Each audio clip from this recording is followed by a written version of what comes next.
अरे गुरु कार्य नहीं हो पा रहा है। गुरु कार्य क्या क्या है बताइए।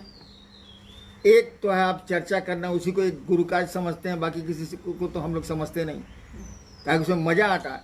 दूसरों को समझाने में आदमी सुखानुभूति अनुभव करता है, अच्छा में लगता है। साले को समझाए, बड़ी उठ रहा था, शिव से बनाए, और उसी से को किसी शिव को समझा रहे हैं तो लेके, हाँ साले हम सीनियर है ना, तो समझाए ना साले को। तो देखिए आत्म संतुष्टि होती है, आत्मतुष्टि होती है।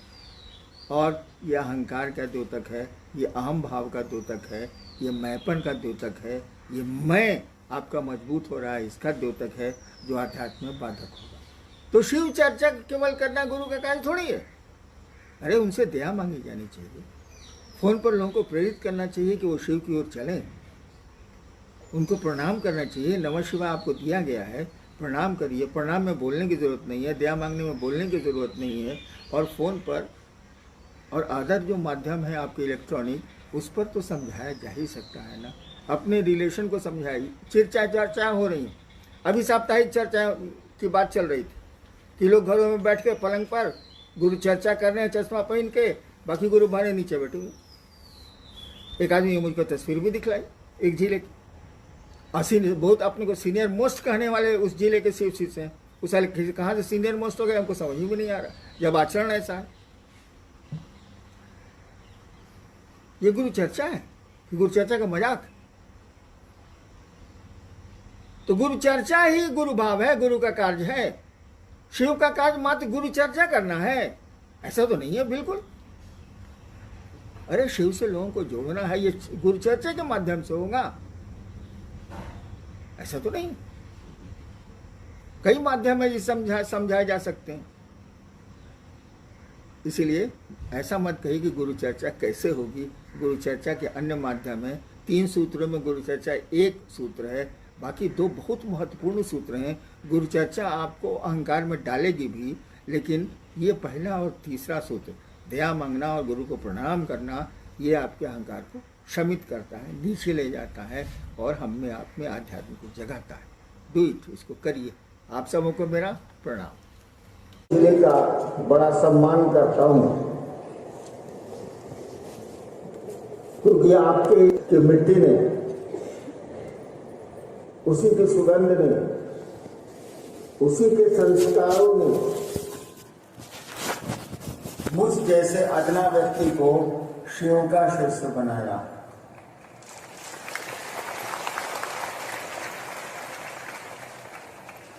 उन्नीस सौ 1974 में आरा के गांधी स्मशान में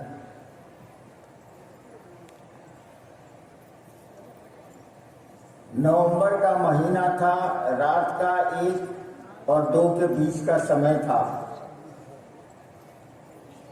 अंधेरे में घड़ियां क्या देखेंगे आप, हाथ भी नहीं दिखता है।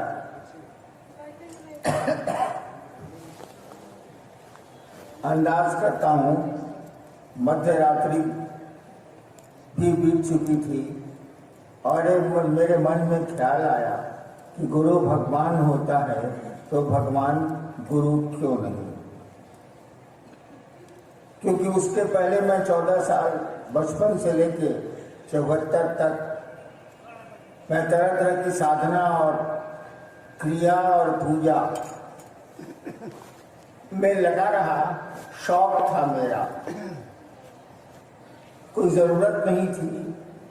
पिता क्लास 1 अफसर थे, भोजन की दिक्कत नहीं थी, गाड़ी की दिक्कत नहीं थी, सम्मान की भी पिता के चलते दिक्कत नहीं थी, लेकिन एक शौक था और उसी शौक के चलते मैं इस दिशा में पढ़ा था।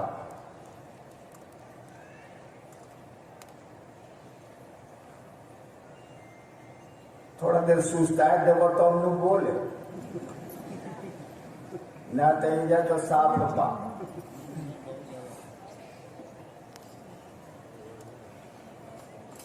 और जिस दिन मैंने शिव को अपना गुरु बनाया, सोचा था कि गुरु भगवान होते हैं तो भगवान गुरु क्यों नहीं। मैंने अपने पिता से सुन रखा था कि भगवान शिव को बोलते हैं, उन्हीं को ईश्वर बोलते हैं, उन्हीं को महेश्वर बोलते हैं। मैंने सुना था, लेकिन ये नहीं जानता था कि शिव गुरु है, मुझको नहीं मालूम था।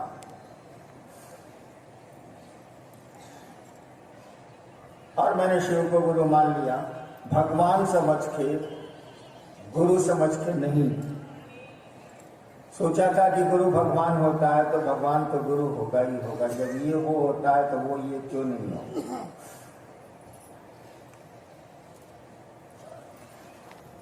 शिव से सीता का दौर चलता रहा, मेरी शिव से सीता का दौर चलता रहा। एक मेरी आदत है, मैं जिद्दी किस्म का आदमी हूं।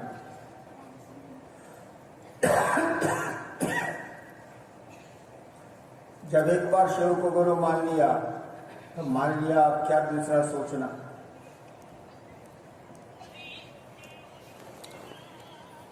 और आज ये स्थिति है कि तन्हा शुरू किया था, अकेले चलना शुरू किया था, लोग मिलते गए, कर्मा बनता गया। आज आप भी हैं, हम भी हैं, इतनी संख्या है। बाहर निकलेंगे तो आपकी भी संख्या करोड़ों में है, शिव शिष्यों की भी संख्या करोड़ों में है, आप इसको जानते हैं।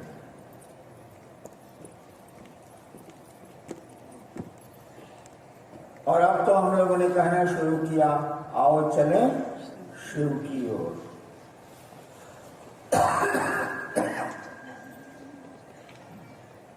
ऐसा मत समझिएगा कि एक शब्द है, एक बोली है, एक छोटा सा वाक्य है, ऐसा नहीं। जैसे माँ एक शब्द जरूर है, लेकिन उसके पीछे बड़ा प्रेम छिपा है। पिता एक शब्द जरूर है, लेकिन उसके पीछे कोई सत्ता छिपी है और हमारा आपका उससे जुड़ाव छिपा है। बहन भी, सारे रिश्ते उसी तरह होते हैं और गुरु शिष्य का भी रिश्ता उसी तरह का होता है। आओ चलें शिव की ओर। आवाज नहीं है ये, वाक्य नहीं है ये, बोली नहीं है ये, एक दर्द है, एक दर्द भरी पुकार है जो अंतरिक्ष से आ रही है, कहीं दूर से आ रही है, किसी को पता नहीं कहां से आ रही है, लेकिन कानों तक आ रही है। आओ चलें शिव की ओर। और हम आप उस ओर खींचे चले जा रहे हैं और हम लोग भी मिलकर नारा दे रहे हैं, आओ चलें शिव की ओर। ऐसा मत समझिएगा कि ये नाराबाजी है, ऐसा मत समझिएगा कि ये बोली है, ऐसा मत समझिएगा कि शब्दों को जोड़ा गया है। ये दिल का दर्द है।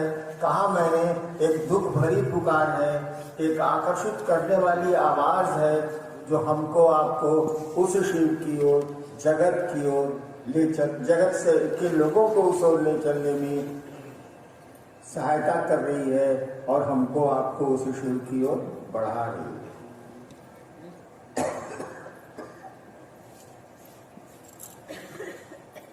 रुक रुक के बोले भाई हम दिक्कत बा। अच्छा देखा था जिज्ञासा का आई बा।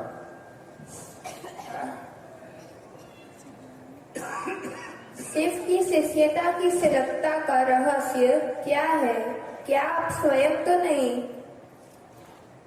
क्या? शिव की सुलभता का रहस्य क्या है? क्या आप स्वयं तो नहीं? मंडल जी को तो ना हमको क्लियर, आवाज क्लियर नहीं है, माइक क्लियर नहीं है। शिव की शिष्यता की सुलभता का रहस्य, सुलभता का रहस्य, कहीं आप तो स्वयं तो नहीं? सुलभता एक जिज्ञासा आई है, थोड़ी बेतुकी है। शिव की शिष्यता यानी महादेव गुरु हो और कोई शिष्य हो, ये सुलभ हो गया आज के जमाने में, आसान हो गया आज के जमाने में। बेतुका उस पर एक वाक्य लगा हुआ है, इसके रहस्य नहीं, आप तो नहीं। देखो भाई, ईमानदारी की बात मैं बोलता हूं, अब तो 70 साल से ज्यादा उम्र मेरी हो रही है। इस बात को समझो,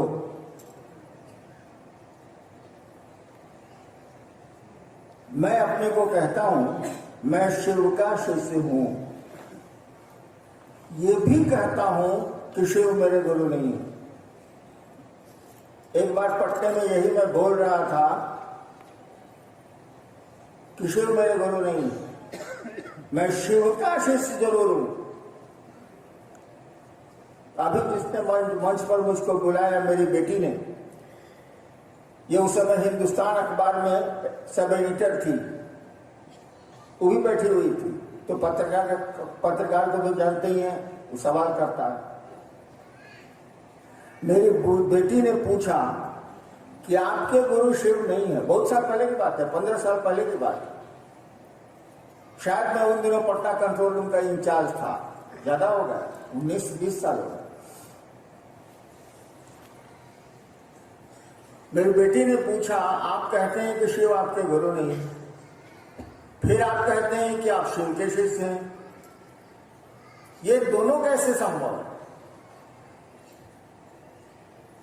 अब उस दिन मैंने क्या समझाया था मुझको याद नहीं है, लेकिन मैं समझता हूं यही सच है। जिस दिन मैंने शिव को गुरु माना था, राउरपुरान जिला के मुख्यालय,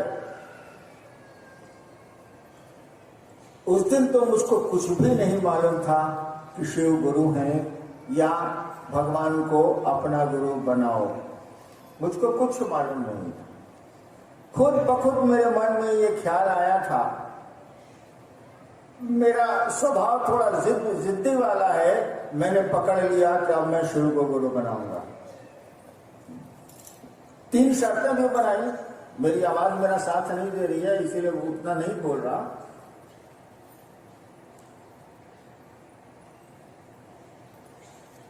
और उसके बाद जो चल रहा हूं, शिव शिष्यता में जो चला आ रहा हूं, मैं खुद अपने मन से नहीं चला हूं।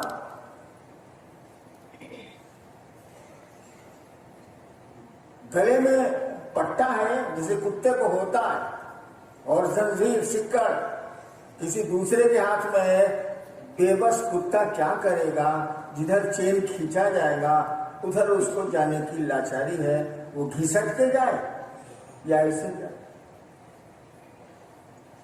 उस शिव ने मुझको अपना शिष्य बनाया, मैंने उनको गुरु बनाने की कोई चेष्टा ही नहीं की है, कोई कोशिश ही नहीं की है।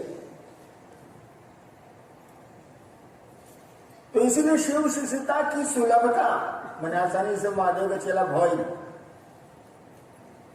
शिव शिष्यता की सुलभता का कारण मैं नहीं हूं।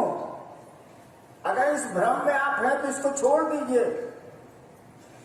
शिव शिष्यता की सुलभता के कारण मात्र शिव है, मात्र वही महादेव है। उसकी दया आपको शिव का शिष्य बनाती है, उसी की दया आपको शिव का शिष्य नहीं शिव बनाती है। नेक्स्ट। अपनी क्षमता के अधीन जैसे शिव गुरु की ओर बढ़ता हूँ, प्रतीत होता है कि अभी भी मैं बहुत पीछे हूँ। क्या बुद्ध की तरह शिव शिष्यता में भी कई जन्म लेने पड़ेंगे? हेमचंद्र प्रसाद। अपनी क्षमता के अधीन जैसे जैसे गुरु की ओर बढ़ता हूँ, प्रतीत होता है कि अभी भी मैं बहुत पीछे हूँ।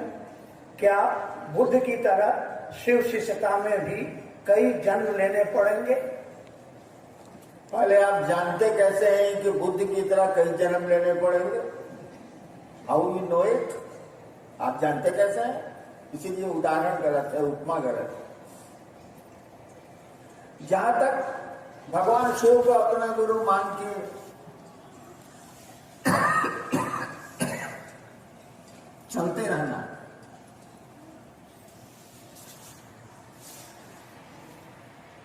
और ये समझना कि मैं अभी बहुत पीछे हूं,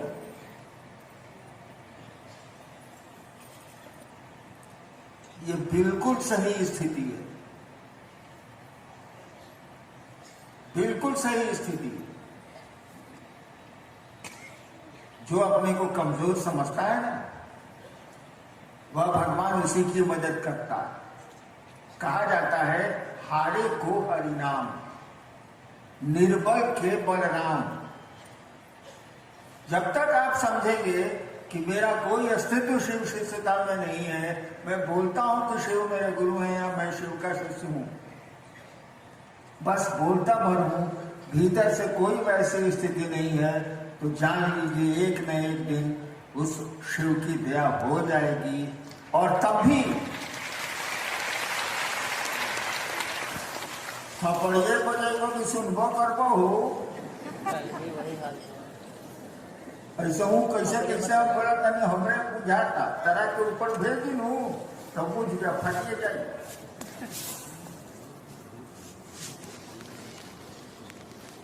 और जिस दिन आप शिव के शिष्य सचमुच में हो जाएंगे, उस दिन भी वही स्थिति आपकी रहेगी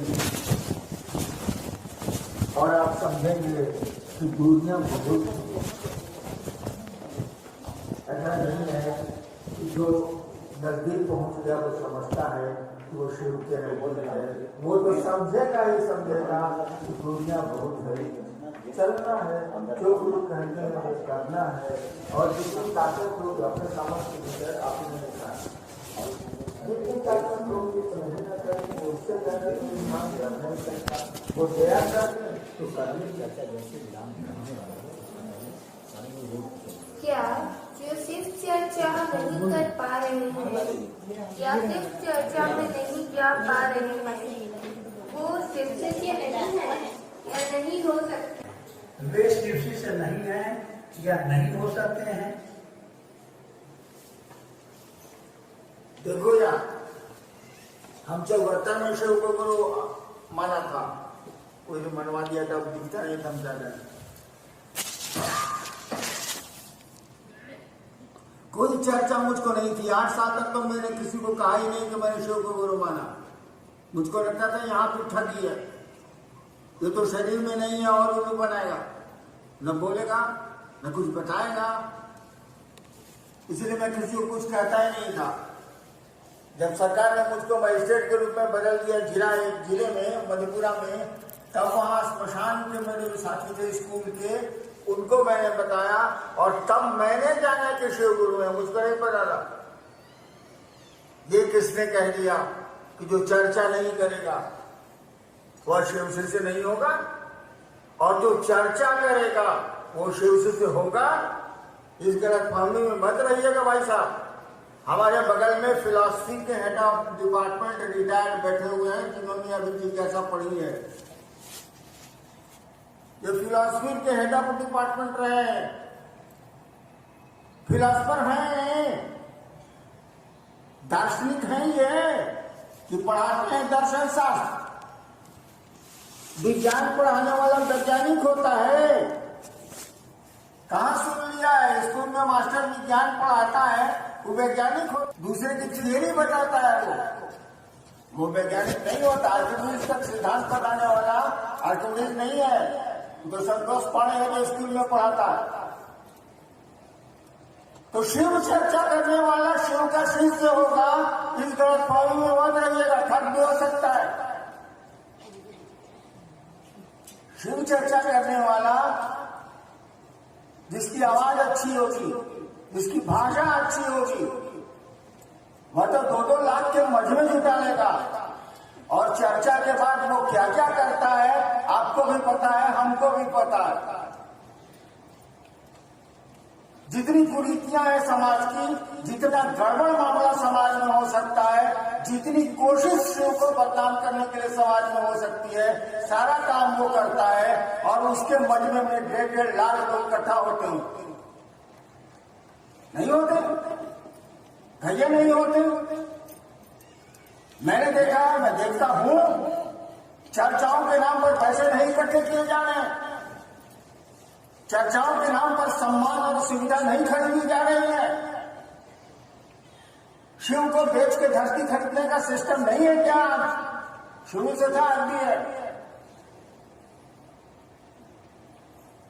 इसीलिए जो चर्चा करता है मत समझिएगा कि वो शिव शिष्य है। विज्ञान पढ़ाने वाला वैज्ञानिक नहीं होता है। और ऐसी चर्चाओं में आपको जाना भी नहीं चाहिए। हमें तो छुछुंदर है, जहां सुना शिव चर्चा हो रही है फुड़ुक फुड़ुक फुड़ुक पहुंच गए। जो शिव चर्चा करने वाला क्लास 1 कमीना है, अपने गिरेगा, सुनने वाले को भी गिराएगा। ऐसी चर्चा में क्यों जाते हैं? पहले पता लगाइए कि वो आदमी क्या है, पहले पता लगाइए कि वो पैसा कमाने के लिए शिव चर्चाएं कर रहा है, सम्मान के लिए शिव चर्चा कर रहा है, सुविधा के लिए शिव चर्चा कर रहा है, आपको लूटने के लिए शिव चर्चा कर रहा है। पता लगाएंगे वो सही में अगर शिव शिष्य है उसकी चर्चा जरूर सुनिएगा, आपको लाभ होगा। जो शिव शिष्य नहीं है वो तो सारा रंगा सियार है, चर्चा करता है तो शिव शिष्य कैसे हो जाएगा? और जो चर्चा नहीं करता है वह भी शिव शिष्य है। भाई साहब, चर्चा करना शिव शिष्यता के लक्षण नहीं है। आपके मन की चाहत क्या है?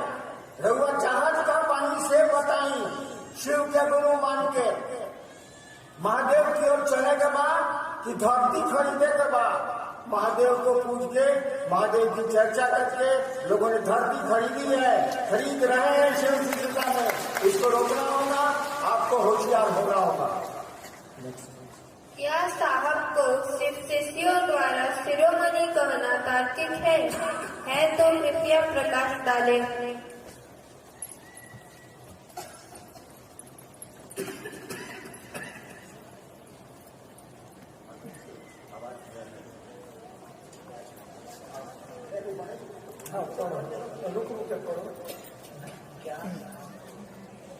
क्या साहब को सिर्फ शिष्यों द्वारा शिरोमणि कहना तार्किक है तो कृपया प्रकाश डालें।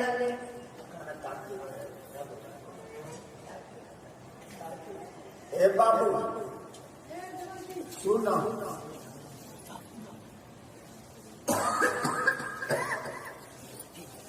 15-20 दिन पहले आप रांची में बैठा रहे, मने मन सोचत रहा कि कहाँ महादेव, कहाँ मैं सड़ी नाली का कीड़ा। मेरी औकात क्या, किसी की औकात शिव के सामने क्या है? ज्ञान की निधि रकम कहा ही जाता है। ज्ञान ऐसा है जिसकी गहराई कोई नहीं नाप सका, कोई नहीं नाप सका और न नाप पाएगा। तो शिव अपने शिष्यों का मन बढ़ाते हैं। उन्होंने तुरंत जवाब दे दिया, नालियां भी मंदिर को जाती हैं।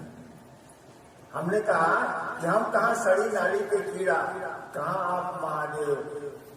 तो उत्तर उधर से उन्होंने तो दे दिया कि नालियां भी मंदिर को जाती हैं। तुम नाली समझते हो, तुमको 24 आवर्स फ्रीडम है कि तुम मेरे पास आओ, दुनिया में जाओ, पुजारी और भक्तों को तो समय पर ही पट छोड़ेंगे।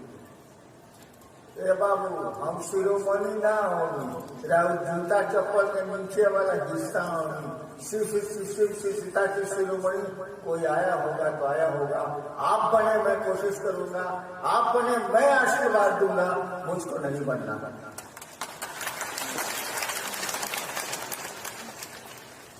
ज्योतिर्लिंग भारत में ही क्यों, अफ्रीका इंग्लैंड में क्यों नहीं?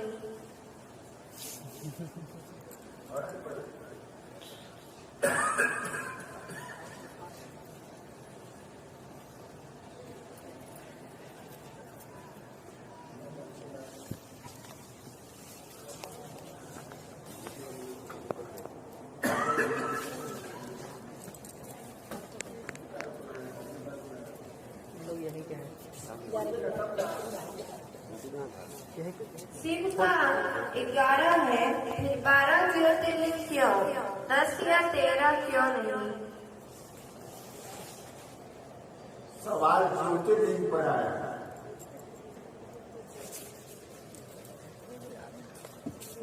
उतना लंबा सा बोले कि हमारा साहस नहीं, अगर सुनने के साहस हुआ तो बोली, हम बोलते नहीं। एक बात समझो, आदमी या कोई जीव, कोई पात्र 3 चीजों से पैदा होता है। कोई जीव, कोई सृष्टि में उपलब्ध कोई वस्तु 3 चीजों से बनी होती है। क्या क्या? एक वो, यानी जैसे हम, आप, ये माइक, ये बिल्डिंग, एक वो।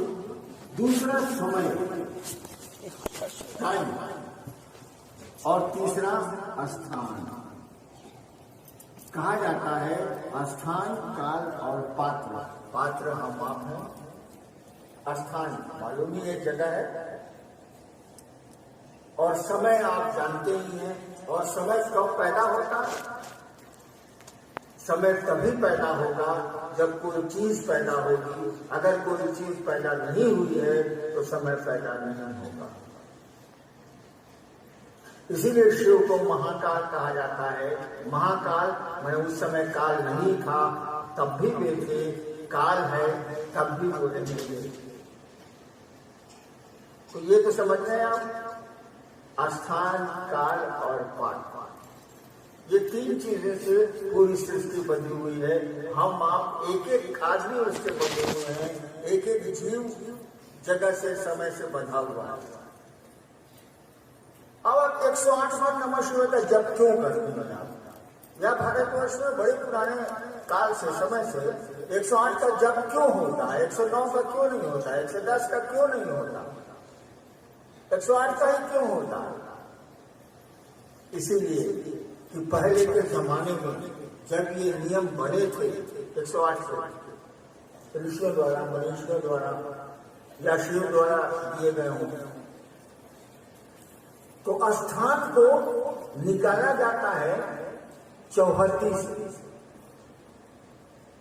हम लोग कोर्ट करते थे तो कोई जमीन का झगड़ा होता था तो उसमें पहले चौहद्दी उसमें रहती थी, उस जमीन के चारों ओर क्या है, उत्तर, दक्षिण, पूर्व, पश्चिम, क्या है। तो चौहद्दी हो गई 4, यानी किसी चीज को, कोई चीज कहीं खड़ी है ये जानने के लिए 4 दिशाएं आप बता दीजिए कि उसके चारों ओर क्या है, आदमी समझ जाएगा कि वहां पर स्थान हो गया 4। उस समय समय की गणना होती थी मुहूर्त से, नक्षत्रों से। 27 नक्षत्र माने जाते हैं। 27 हो गया समय, 4 हो गया स्थान, पात्र तो हम आप हैं। तो 27 को 4 से गुना कर दिया गया, हो गया 108। स्थान को समय से गुणा करके हो गया 108। और मंत्र कौन जपेगा? पात्र। नमः शिवाय कौन करेगा? पात्र। यानी वह पात्र नमः शिवाय करके स्थान और काल में अपनी सुविधा के लिए परिवर्तन कर सकेगा। इसीलिए ये सिस्टम बना हुआ है। अब देखो, सवाल आया है कि ज्योतिर्लिंग कुछ नहीं। शंकराचार्य ने कहा था शिवं केवलं भास्कं भास्का नाम, शिव मात्र प्रकाश। राइट। ज्योतिर्लिंग का माने हुआ वह प्रतीक, लिंग माने प्रतीक, वह प्रतीक जिसमें अग्नि ज्यादा हो, तेज ज्यादा हो, अग्नि तत्व ज्यादा हो तो ज्योतिर्लिंग हो। वो शिव का ही प्रतीक है, उसमें अग्नि तत्व ज्यादा है।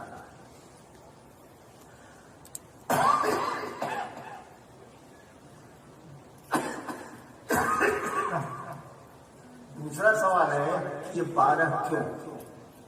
देखो, भारत के मनीषियों ने, आध्यात्मिक गुरु रहा है ये देश, भारत के मनीषियों ने उस समय से भारत को समृद्ध करना चाहा, आध्यात्मिक उन्नति इसको देनी चाहिए और इस देश का शुभ सोचा, अच्छा सोचा, जैसे हम लोग सोचते हैं, जितनी बुद्धि है उतनी ही सोचते।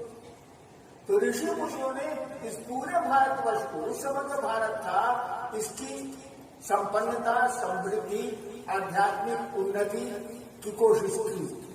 व्यक्ति के भी की, वो गुरु भी बने और बड़े क्षेत्र की भी की, इस देश की भी की। तो हुआ क्या? कहा कि ये 108 को स्थान और ये समय हो गया, 4 को 4 को 4 27 को 9 समय हो गया, और जगह भी पूरा भारतवर्ष हो गया। इस काम को किसके लिए किया जा रहा है? पात्र में नहीं किया जा रहा। अब एक पात्र नमस्कार नहीं करेगा। अब कहा कि ये जो 108 हुआ स्थान और समय, उसको शक्ति अंक से भागा देगा। शक्ति अंक क्या हुआ? एक शिव हुए, 5 तत्व हुआ, 3 गुण हुआ, इसी में सृष्टि है। इसके बाद सृष्टि है नहीं। 5 तत्व और 3 गुणों से हम भी बने, जगत भी बना है, सारी चीजें बनी है, उसी का अनुपातिक मिश्रण। तो कहा कि पूरे भारत देश की संपन्नता और समृद्धि के लिए शक्ति अंक है, सृष्टि का जो अंक है 9, नवमी, 9 दुर्गा, शक्ति अंक है वो। इससे भागा दिया। तो 108 उधर हो गया, 27 गुना 4 स्थान और काल, 9 से इसको भागा दिया।